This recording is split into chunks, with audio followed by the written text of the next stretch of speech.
How to Stop Negative Thoughts. As explained by Lisa W. Coyne, PhD of McLean University, humans and our brains have evolved to the point where we are capable of language, which is something that absolutely no other mammals possess.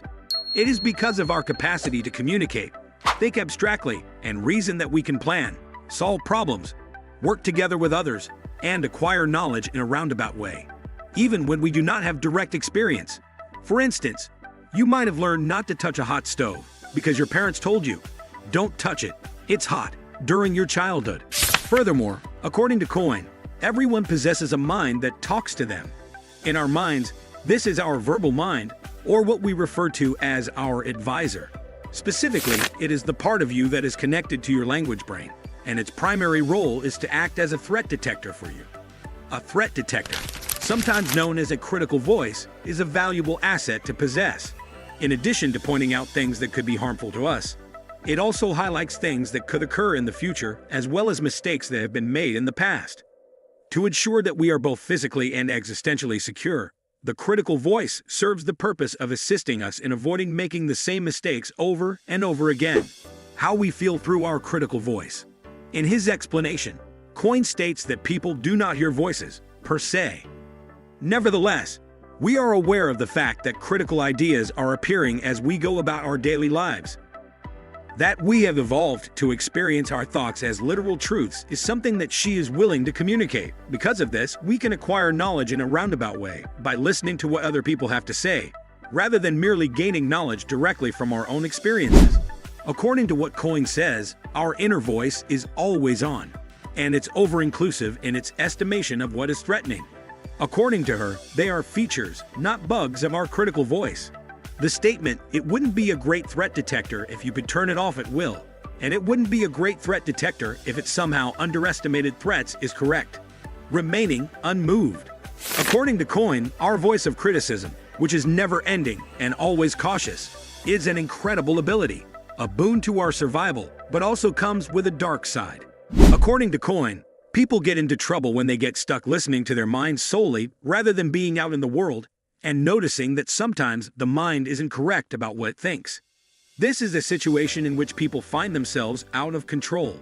Through the employment of the critical voice, individuals may find themselves concentrating completely on avoiding undesired ideas and avoiding situations that bring up those thoughts. The phrase experiential avoidance describes this phenomenon. On the other hand, if we make this our usual method of dealing with unwelcome ideas, it has the potential to ensnare us to the point where we lose focus on other aspects of our lives that are more significant. Not only does this concentration on getting thoughts out of our heads attract our attention, but it also frequently backfires. There are occasions when the more you attempt to avoid thinking about something, the more it continues to linger in your mind. To illustrate how this operates in the actual world, Coyne provides the following example. My mind may say something like, "Better not speak up in that meeting. People will think you are stupid, and that would be embarrassing." There is a possibility that I will have a bodily reaction, or that my heart rate will elevate, or a subjective response, I'll experience feelings of nervousness, she reveals.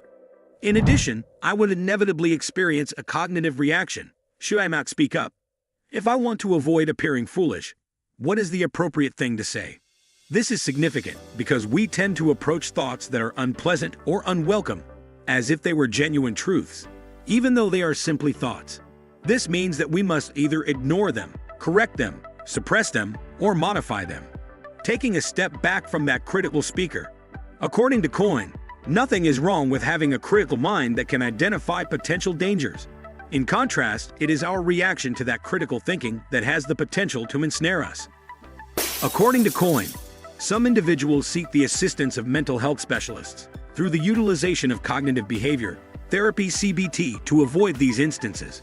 This strategy will teach you skills for how to manage these kinds of thoughts by assisting you in disproving their flawed logic or overestimation of the threat. The author writes, "Some methods can be useful, such as acceptance and commitment therapy ACT, or acceptance-based behavior therapy." This is what Coyne has to say about these methods. They help you change your relationship to your thoughts so that you become more skilled at noticing them mindfully and making a space for them, without reacting so that you are no longer hooked by them. In essence, you may become aware of your critical mind chatting away at you, but it will no longer hold the essential importance that it previously did, and you will be free to pick the path that you want to take in your life. Simple methods to put an end to unproductive thoughts. According to Coin, there are simple steps that folks might practice, helping them detach from that critical voice and build more joy, vitality, and connection in their lives. While it may be necessary for certain individuals to seek the assistance of specialists, there are also these simple steps. Stop for a second. Take a pause if you are experiencing feelings of tension or anxiety, or if you are engaged in negative thought patterns. By utilizing all 5 of your senses, direct your attention to the world that surrounds you. Observe the distinctive traits. It is important to be aware of the distinction between being unable to escape your thoughts and being able to experience the current moment through all 5 of your senses.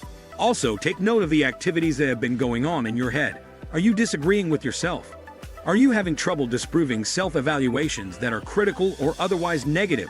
Are you making an effort to rid your mind of memories or thoughts that are upsetting?